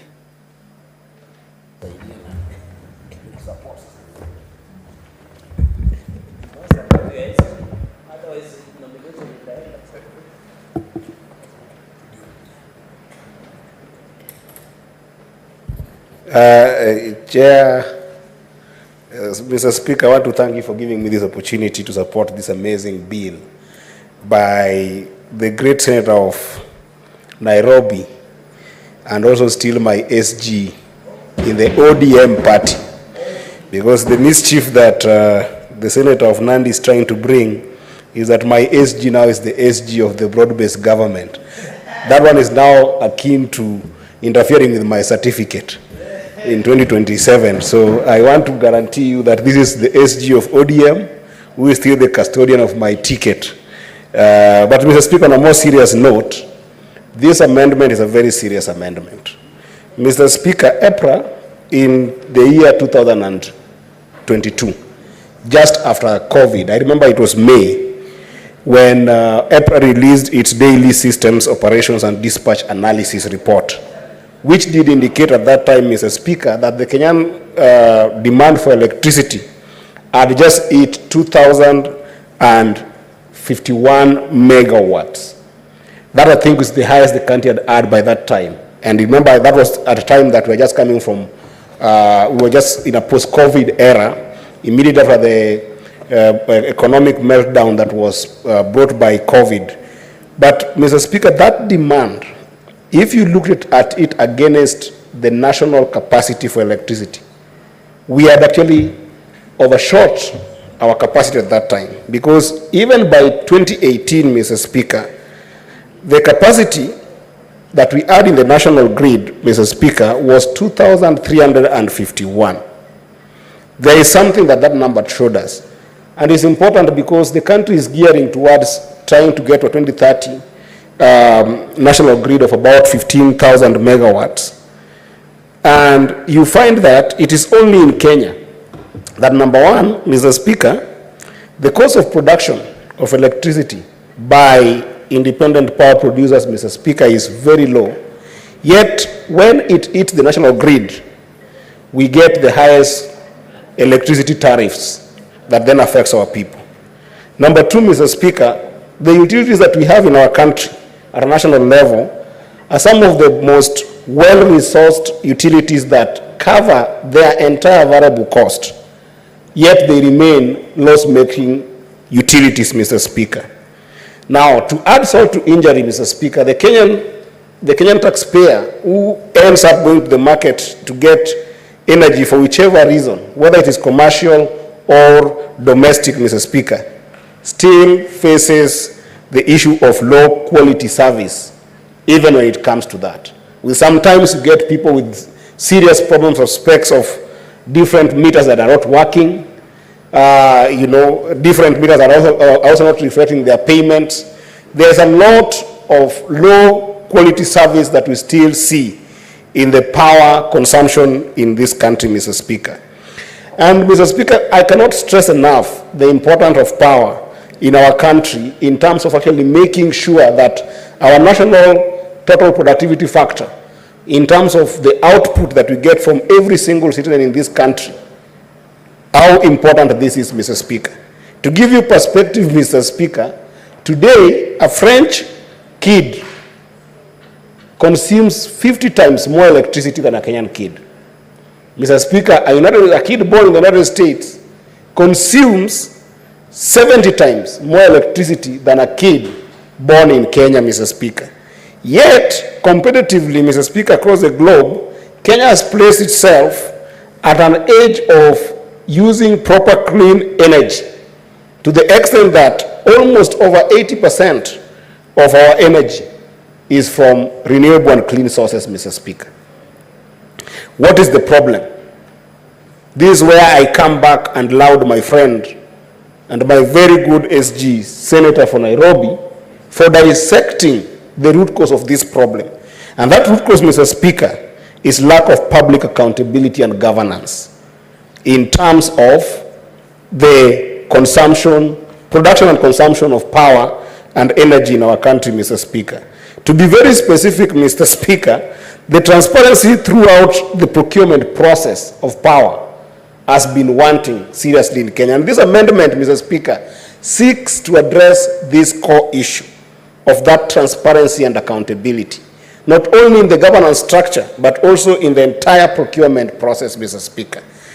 Mr. Speaker, I come from Migori County, where I happen to be very lucky to be born around Gogo Falls. And Gogo Falls is one of those Kenyan facilities that produces a lot of power, Mr. Speaker. But I can tell you that up to today, 95% of my village mate, where Gogo Power is based, have got no electricity in their homes. If you go to the other stretch, that is in Uriri constituency, Mr. Speaker, and if you go to the other stretch in Nyatike constituency, the penetration of power in Nyatike constituency, Mr. Speaker, is less than 23%. Yet Gogo Falls is found within the borders of these two amazing and very productive constituencies. That is Nyatike constituency and Uriri constituency. The pathetic nature of lack of consumption of power in my county, Mr. Speaker, spans all the way to places like Kuria West and Kuria East, Mr. Speaker. If today you go to Masangora, where people are very industrious and they're in the border of Kenya and Tanzania, where tourism could be cultivated properly when you think about the use of energy, to think about the entire security infrastructure of that county, Mr. Speaker. The amazing people of Kuria, despite their industriousness, still wallow in the miasma of having less than 25% of power penetration, Mr. Speaker. And this, I can narrate, goes all the way to places like Rongo sub-county, to places like Awendo, where you'll find that an amazing industry called Awendo Soni, or the Southern Nyanza sugarcane industry, Mr. Speaker, is found. And yet the sugarcane growers and sugarcane cutters in those areas, Mr. Speaker, still depend, sometimes to extreme end, of using firewood to light their homes at night. And the question is not the question of capacity. The question here is the question of governance and transparency that can be able to make sure that the abundance that we have in this commodity called electricity can be able to percolate through every single home and all the industry that we have. So what does Senator Sifuna seek to do with this amazing bill? Which is why I want to urge the entire House to support this bill. The first thing, Mr. Speaker, we find that today Kenya Power has signed over 45 power purchase agreements. Yet if you look through the internet and through all government bodies, Mr. Speaker, the information to the public with regards to the details of those agreements are completely scanty. You can't find them. And why are these information pieces important for the public? They are important because, Mr. Speaker, you cannot have power purchase agreements without detailing the cost structure and the resulting prices of power as they should be. And this is at the core of what this bill seeks to address. Because when you can be able to allow the public interact with the cost structure in those agreements, then they can be able to further interdict and be able to give input on what kind of prices these contracts should then result in the cost of power in our country, Mr. Speaker. But more importantly, Mr. Speaker, even then, the moment these contracts are hidden to the public and the details of those contracts are hidden to the public, Mr. Speaker, there's something called cost competitiveness. We cannot have serious cost competitiveness in the entire market divide of power in this country. Why? Because every contract is individualized and is hidden from the proper market value that it should have, so that anybody can choose to make the cost of power anything they want, Mr. Speaker. And therefore, this amendment is the core of making sure that we're going to have proper price reduction in the power sector, Mr. Speaker. Mr. Speaker, alongside the issue of cost of power, Mr. Speaker, is the issue of power stability and power quality within our borders. Mr. Speaker, you have seen a number of times, even in Nairobi recently and across the country, when you will be hearing from social media that you are going to face power blackouts. It has been announced by whichever body that you're going to face power blackouts. Yet, you do not have power to control when you'll get that power back. You do not have power to control how you can be able to get your alternatives. You do not have power to control how this is going to affect the payments that you already made to the national power grid, Mr. Speaker. To the extent that we can be able to figure out the impact of this lack of transparency on power stability and power quality, Mr. Speaker, this is the bill that we need.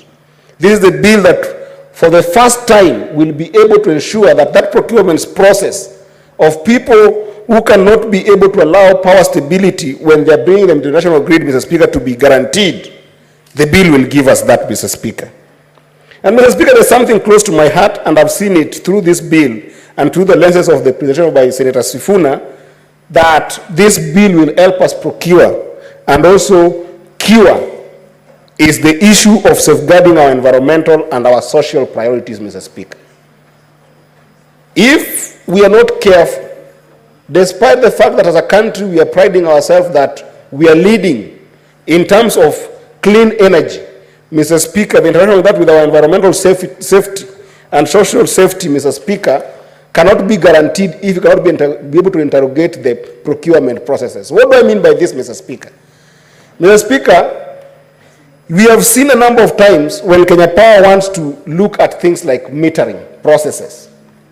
Because of that lack of transparency, you will find that the procurement officers will then keenly and carefully choose to actually ignore the specs that are required by standard of law, to the extent that in many cases, people end up going to bring specs that are defective, are of low quality, that then ensures that our people cannot be guaranteed in terms of their safety. In a number of places, you hear about KPLC not being able to meet its targets in neighborhoods such as slummy areas. Reason being, they had defective metering systems that people can bypass, that people can sometimes connect, and then before you realize, you are seeing a lot of fire hazards in different places. In Nairobi, Mr. Speaker, we constantly see a number of fire hazards that if you were to go down and interrogate where those fire hazards are coming from, Mr. Speaker, you'll find that it's because of defective metering and defective specs that have been put in a number of access points of electricity, Mr. Speaker. And this is putting our people in hazardous environment, is putting our people in very serious social problems, Mr. Speaker. Toy market recently lost property worth billions. That's where Senator Sifuna comes from. I think 2 days ago, there was serious fire in Mukuru Kwajenga, Mr. Speaker. These places are facing these fires, and nobody ever explains the sources of this fire.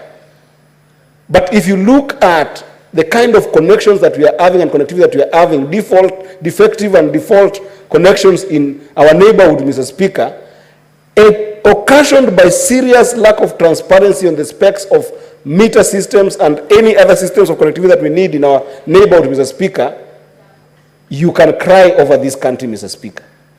And therefore, it is extremely important that that entire process is completely unlocked. And this bill chooses to enable the country get to the bottom line of this problem, Mr. Speaker. Mr. Speaker, along this is the structure of taxation on electricity with regards to the cost structure that is given to independent power producers, Mr. Speaker. This one is a very serious part of transparency and governance, Mr. Speaker. How does the national government choose to tell us which part of the money that they collect from KPLC and any other national grid providers comprises the taxation element and which one comprises the competitive revenue or competitive profit for these companies, Mr. Speaker? Because we have seen a number of times when KPLC complains, it does complain in form of we are being overtaxed and therefore we want to increase tariffs to respond to that taxation. But how is that taxation connected to the cost structure of their purchasing agreements, their power purchasing agreements with other independent producers? Because, Mr. Speaker, you can't tell me that out of 1 shilling, the government chooses to arbitrarily take 57 cents in terms of taxes from KPLC, and KPLC must throw that taxation back to the consumer and doesn't connect it to the cost of purchase or cost of production, if we may use that language, from the independent power producers, Mr. Speaker. The only reason why KPLC can use that impunity on Kenyans is if there is no proper transparency in terms of the agreements that it has had with every single private developers and private producers who are adding to its national grid. That is the only explanation, Mr. Speaker. And that is also tied squarely to being able to disclose the number of loans that KPLC and all the national grid suppliers can be able to argue in terms of the pricing of electricity, Mr. Speaker. Because otherwise, KPLC will just tell you that we took a number of loans here and there, and those loans, we helped XYZ developments. We were developing this utility at X cost, which is also not given proper detail, but just basic. And then before you realize, the cost keep on skyrocketing, Mr. Speaker. So in conclusion, Mr. Speaker, I really want to laud and appreciate this bill that Senator Sifuna has brought into this House.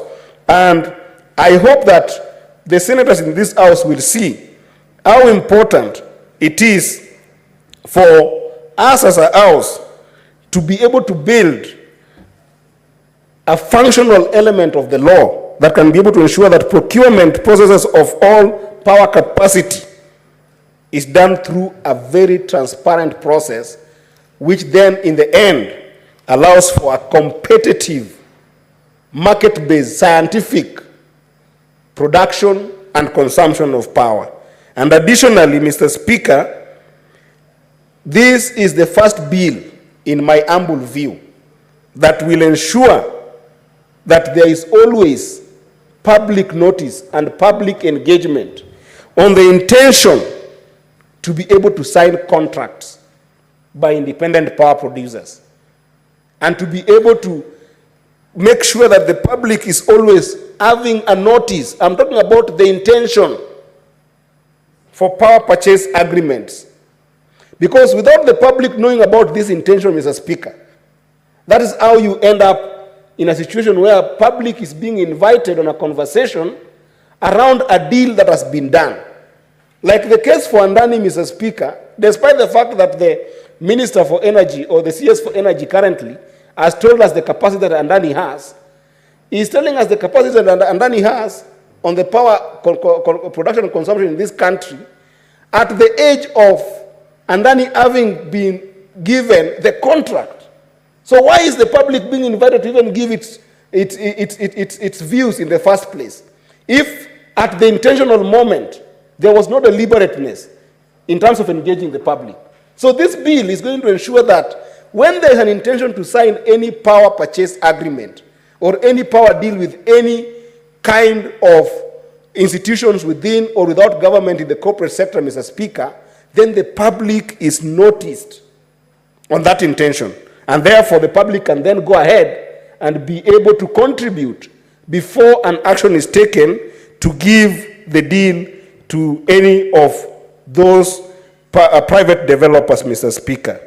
And lastly, Mr. Speaker, it is always important that when the public comes to engage in a public participation, it must have proper details in terms of information that informs robust contribution in that process, Mr. Speaker. This bill, as I finish, Mr. Speaker, gives the key and access for the public to be able to have details of contracts.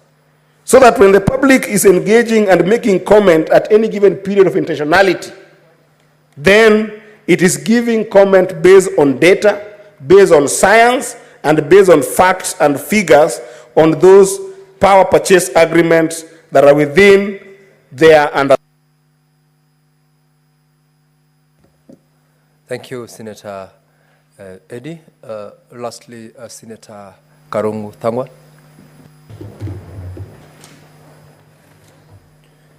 Thank you very much, Mr. Speaker, and I'm happy to be back in this session. And Mr. Speaker, I rise to support this amendment. That is the amendment of the Energy Act, Mr. Speaker. And this amendment is not only talking about energy, it is about safeguarding the future of Kenya's economy, environment, and of course citizens, Mr. Speaker. Why am I saying so? Mr. Speaker, you know we use thermal energy in this country, or at least that is the major source of energy. This bill is trying to bring about renewable energy and technology, supporting renewable energy, and you know we are a country that recently passed a climate action act because we want to be in the front line when it comes to matters climate change. And we can only achieve that, Mr. Speaker, by coming up with renewable energy like wind and solar. Mr. Speaker, I remember the first presidential address at the National Assembly or the joint houses, Mr. Speaker. The president said that he's going to allow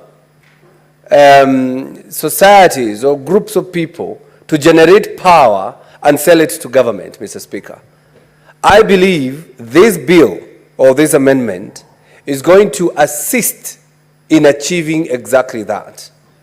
County government can come up with power generating activities so that they can also earn revenue, Mr. Speaker. A county government like Nairobi and Kiambu, which of course has a lot of garbage and waste, Mr. Speaker, they can use that waste to generate power. And then they can sell that power to the national grid. Then, whenever they use the power for their hospitals, their car parks, their schools, they can as well be paying less than what they're paying today, Mr. Speaker. And the money that they get from there, they can use it to build roads and other entities, Mr. Speaker. Mr. Speaker, and I want to tell Senator Cherargei, because he mentioned when he was giving his contribution, I take up the challenge. I take up the challenge, Mr. Speaker, because I'm not easily coerced. I'm uncompromisable, Mr. Speaker. I'm intrepid.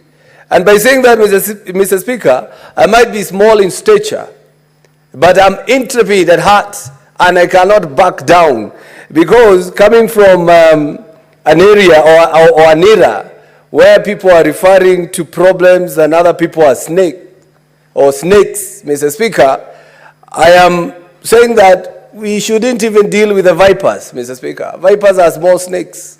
Let's talk about cobra. Let's talk about Black Mamba, Mr. Speaker. And these are the issues that you are raising whenever you appear, even in our committees, like the issue of Adani, Mr. Speaker.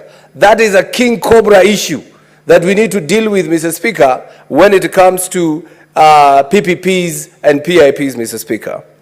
Mr. Speaker, when you look at this amendment bill, it's talking about public participation. And public participation, I want to make it clear. There's a difference between public participation and stakeholders consultation, Mr. Speaker. Public means you consult everyone, whether they're in that field, whether they use electricity, whether they don't have it, whether they have it, or whether they're not interested. They must have a say, Mr. Speaker. Because public participation, as it is in the Constitution, it talks about the people of Kenya must be informed, must be given details, must be listened to. And as you know, whenever we have public participation, we ask for written memoranda. We also ask for oral submissions, Mr. Speaker. This bill is saying that we must involve the public in decisions that affect their daily life, Mr. Speaker. Because this bill empowers Kenyans to have a say in how energy is procured, ensuring that, Mr. Speaker, their voices are heard, Mr. Speaker. Mr. Speaker, the reason why we pay high bills when it comes to electricity is because Kenya Power get into contracts even when they don't need that power, Mr. Speaker. This bill is saying there must be a feasibility study before any contract is entered into to ask whether you need that power or you don't need that power, Mr. Speaker.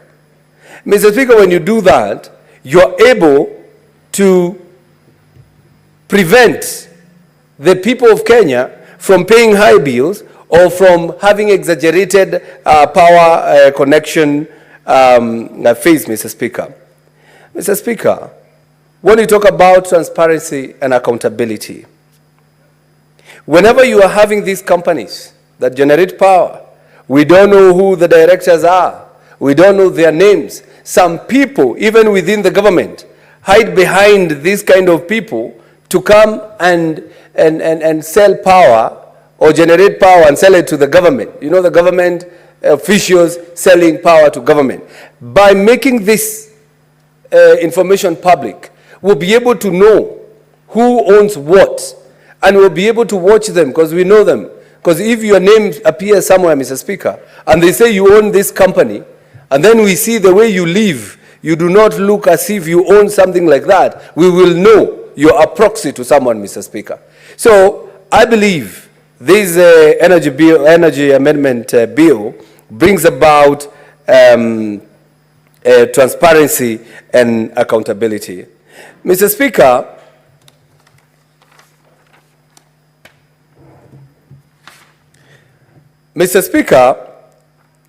whenever you have this kind of engagement where the government is contracting someone to provide energy, and this bill, as it is drafted, Mr. Speaker, is bringing about investor confidence. And when there is investor confidence, Mr. Speaker, people will be able to invest in such ventures, Mr. Speaker. It has been mentioned here, not once, not twice, that I'm the chairperson of the Roads and Transportation Committee, the committee that is looking into the issue of the PIP by Adani Group and JKIA, Mr. Speaker. And I'm telling you, the way we are going to handle this issue is going to either bring about confidence to those investors who would want to invest in this country, Mr. Speaker, and also to have trust, because you see, this government, Mr. Speaker, there is an issue of trust, and somebody said the trust deficit. Mr. Speaker, what we are trying to do is to tell the people of Kenya, yes, we are here for you, and we are going to stand for you, and we are going to do exactly what you do. Because if we do not carry our people along with us, we lose them along the way, Mr. Speaker. As I said the other day, we will find them at the finish line. And when we find them at the finish line, they won't be happy with us, Mr. Speaker. And we have to do exactly what we are mandated to do as the senators. We have to protect the interests of our counties, Mr. Speaker, and protect the consumer when it comes to power bills, KPLC. We have to protect the consumer whenever they are using electricity, Mr. Speaker. Mr. Speaker, without further ado, Mr. Speaker, I support this bill, and I thank the Senator of Nairobi because this thing, we needed it yesterday so that we can encourage counties to generate power and use it for their own utilities and agencies, Mr. Speaker. So I do support. Thank you very much, Mr. Speaker. Senator Karugu Thangwa, thank you for your contribution. Honorable Senators, there being no other member interested in making contribution, I'll call upon Senator Sifuna to reply to this bill. Thank you, Honorable Speaker. I rise to reply and start by thanking all my colleagues who have made contributions to the amendment bill, including my sister Gloria, who started by petitioning on my behalf that the AC be put on. I was sweating here profusely, Honorable Speaker, and I didn't know what was going on. Honorable Speaker, just in closing, this amendment is intended to just enforce transparency and public accountability of the electricity sector. KPLC themselves came up with the slogan, Mulika Mwizi. Honorable Speaker, the aim of the committee, and I'm very proud to be a member of the Energy Committee, we decided to shine a spotlight on the pain points in the electricity cost. Honorable Speaker, I want to assure members that every contribution that has been made is important as we learned from the interactions at the committee. Because our focus, for instance, Honorable Speaker, on the fuel cost charge, which was the highest component of our electricity bill, is what has resulted in some of these amendments that were proposed and some of the recommendations that were made by the committee. Honorable Speaker, the fuel cost charge accounted for about 25% of all our electricity bills. And this was because of KPLC preferring to uptake power or dispatch power from the expensive thermal sources. And I am happy because some people think that these discussions that happen in Senate or discussions that happen in our committees are idle talk. Honorable Speaker, I want to assure members of this House that I can already see movement in terms of implementation of these recommendations. And I must thank all the stakeholders, the Ministry of Energy, and of course Kenya Power and all the other stakeholders for trying to put in place some of our recommendations. I'll give an example of just 3 of them for the benefit of the House, Honorable Speaker. One of the proposals that we've made, and it is also a proposal in the amendment bill, is prioritization during dispatch of power based on merit order, giving preference to the cheaper power producers. Honorable Speaker, I saw a report in the newspaper just a few weeks ago that there was an increase of 88% of the uptake of power that we import from Ethiopia, which is one of the cheaper sources of power, Honorable Speaker, at Kenya shillings 8 only per kilowatt hour, which is a bit more expensive than the Kenya shillings 5 Kenya shillings that Kenyan charges, but it is one of the cheaper sources. There was an increase of 88% for the 6 months to June of this year compared to a similar period last year. That was a recommendation. If you look at page 56 of the committee report, it appears at paragraph number 219. Secondly, Honorable Speaker, there has been a policy shift that Kenyan is actually now moving to purchase or put in place power storage facilities. These are batteries to be used. These are batteries to be used in order to ensure that what they call the intermittent sources of energy from solar and also the wind farms that are not available throughout the day and night, Honorable Speaker, can continue to be useful to the grid even when the sun is not shining or the wind is not blowing. Honorable Speaker, lastly, there was a recommendation at paragraph 210 of the report of the Senate Energy Committee that the Ministry of Energy, in consultation with all thermal power plants, should institute a mechanism for purchase of heavy fuel oil in bulk within 90 days of adoption of this report. And I am happy to again report, Honorable Speaker, that this is being done. So, Honorable Speaker, I want to assure members of this House and members of the public that what we do in our committees is not idle talk. And in fact, with the coming into force of this law, there should be a move towards cheaper electricity in the country. Therefore, Mr. Speaker, I beg to reply and request that the putting of the question be deferred to a later date pursuant to Standing Order 66.3. I thank you, Honorable Speaker. As requested, Senator Sifuna, the putting of the question is deferred to the next sitting of the House. Now, let's call the next order, Clerk.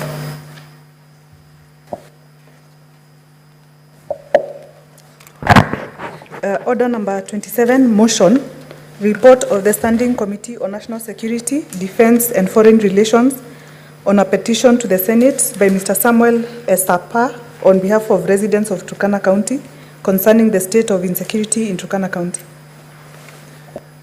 In the absence of the chairperson, Standing Committee on National Security, Defense and Foreign Relations, Senator Cheptumo, that motion is deferred. Next order.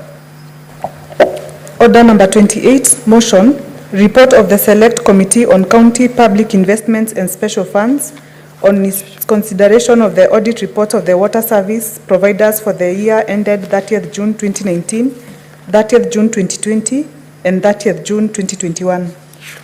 Similarly, in the absence of the chairperson, Committee on County Public Investments and Special Funds, Senator Sotsi, this motion is deferred to the next sitting. The next order, please. Order number 29, motion, report of the Select Committee on County Public Accounts on its consideration of the report of the Auditor General on the financial statements of Tharaka Nithi, Homa Bay, Kakamega, Kirinyaga, Makwiny, Meru, Bomet, Murang'a, Nandi, Nyamira, Nyeri, Siaya, Vihiga, Wajir, and Samburu County Executives for the financial year 2019-2020. Similarly, the chairperson, County Public Accounts Committee, is not present in the House. The motion is hereby deferred. Next order. Order number 30, motion, addressing the challenge of power purchase agreement renewals and electricity supply in Kenya. In the absence of the chairperson, Standing Committee on Energy, this motion is similarly deferred to the next sitting of the House. Shall we all rise, honorable members? Honorable Senators, there being no other business on the order paper, the Senate stands adjourned until tomorrow, Wednesday, 18th of September, 2024 at 9:30 a.m.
We took in a system that was not meant for us, and it was not well structured in terms of implementation. But